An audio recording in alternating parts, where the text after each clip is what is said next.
سيداتي آنساتي سادتي أحبائي في كل مكان، مرحبا بكم معنا في مباراة اليوم.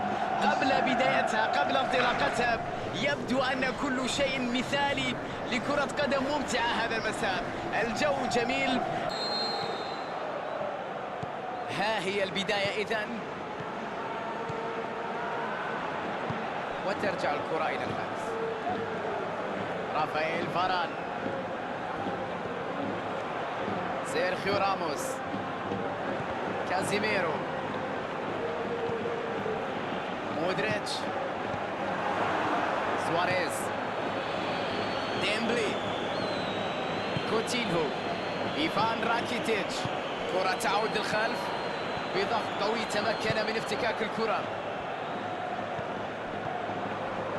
كوتينيو، كروس، كريم بنزيما، فرصة هجوم معاكس. كريستيانو رونالدو، كريستيانو رونالدو، راكيتيتش يحاول أن يلعب كرة بينية. كوتينيو يمر يلعب كرة بينية، الكرة ملعوبة من مسافة مع كرة خطيرة. كريستيانو رونالدو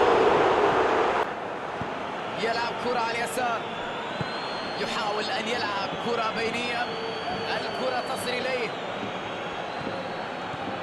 عدت الكرة، راكيتيتش لمسة على اليسار، لويس سواريز، وكرة ملعوبة إلى الأمام بسرعة. تلعب الكرة إلى الأمام، تمريرة بينية، مساحة خالية على الجانب. كريستيانو يلعب كرة، جول.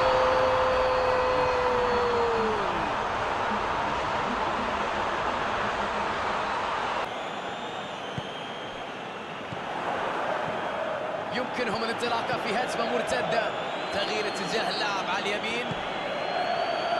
كرة لا تمر، تمنع حدوث ربما سيناريو سيكون صعب على الفريق. كرة إلى الأمام،